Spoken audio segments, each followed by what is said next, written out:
welcome you back to ABC's coverage of the Primestar 500 NASCAR Winston Cup race from Atlanta Motor Speedway. Race number 4 of the 97 series, and we are under caution. The overhead shots being provided by the Pennzoil Copter Cam, and it shows a reduced speed as the field has lined up behind the pace car. We are under caution because Ken Schrader kind of bumped into the wall here on the straightaway, but he got some help, Benny. Yes, we see the leader is right behind Schrader and Ricky Rudd to come off the corner, and contact right there between the 10 car, Ricky Rudd and Kenny Schrader. Schrader almost saved it, but he goes back, hits it with the rear, and bam. Now the front goes in. There the leader, Dale Jarrett, sneaks by. Wow. On the inside. That was close. That was very close to Jarrett being involved in that thing. There we see the cars are 3 abreast, and there is Jarrett right behind Schrader. And Jarrett's trying to figure out, what do I do? What do I do? He goes, it almost runs in the side of Billy Standridge. Watch Dale Jarrett's onboard camera. You'll see just how close this was.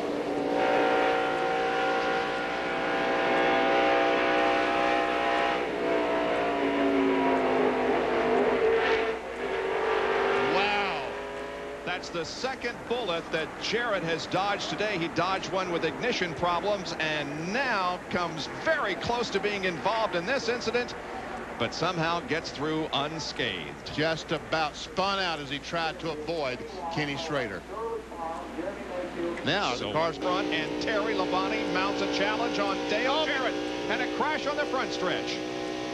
And these guys will be racing back to the line, but hopefully they will back up as Joe Nemechek goes to the inside. Gary Bradbury is up against the outside retaining wall. And here they come. And the 9 car, Lake Speed, is trying to get a lap back.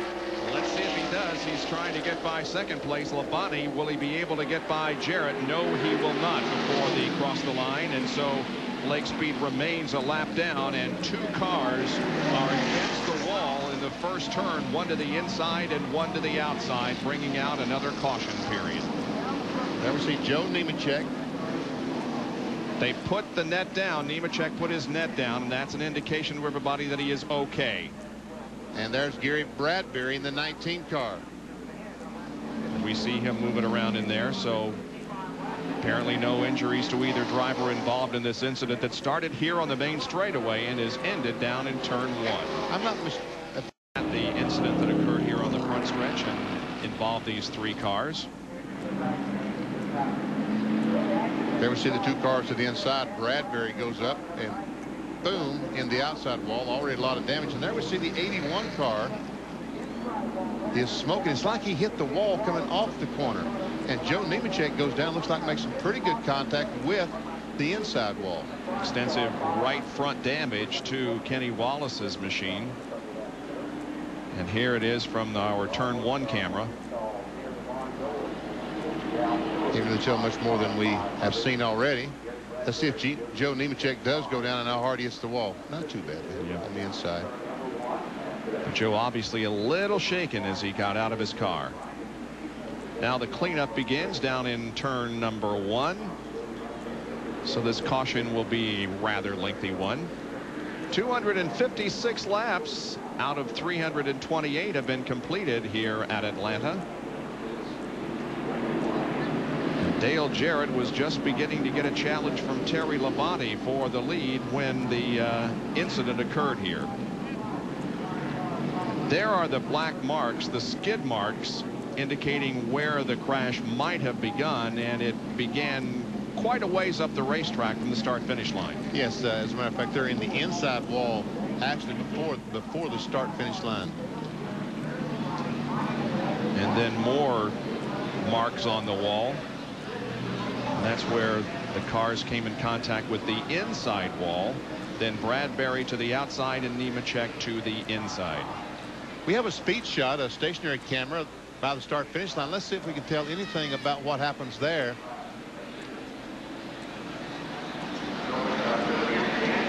No, really can't tell there what might have happened. We saw that they were already locked together when they went by our shot located near the start-finish line. There they are. Now they become separated. And again, Bradbury to the outside wall and Nemechek on down to the inside wall. so. I don't know what caused it, but in any case, we have a lot of damaged machinery. No driver injury apparently, but the 19 car and the 42 are extensively damaged. Morgan Shepherd, the white #1, closes in on back bumper, and the Ricky Rudd spin. Down the backstretch, hasn't hit anything. Caution flag is waving. Left front tire is flat. And Ricky does not hit anything, but I don't know how much damage he's going to do to the car trying to get back with flat tires. Yeah, that tire may flap around and damage the wheel well there on the. It looks like both tires are down, aren't they?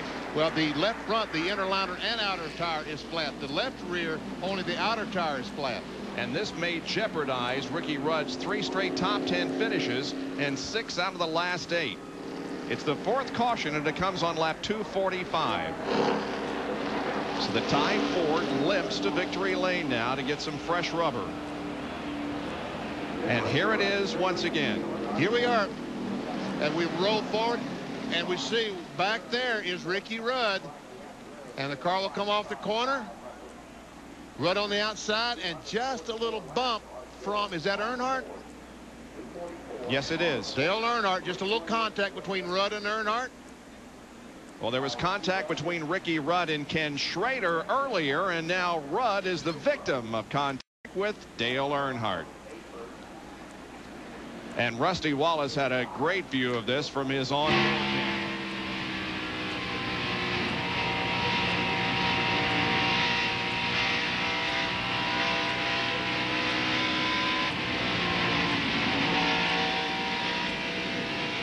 We can see that Earnhardt almost spun as he tried to avoid it. And there we see him as he goes up right there, makes contact, and around goes Ricky Rudd.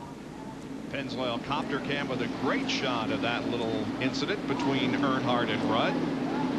And Earnhardt once again pits. He just pitted a couple laps ago. He's back.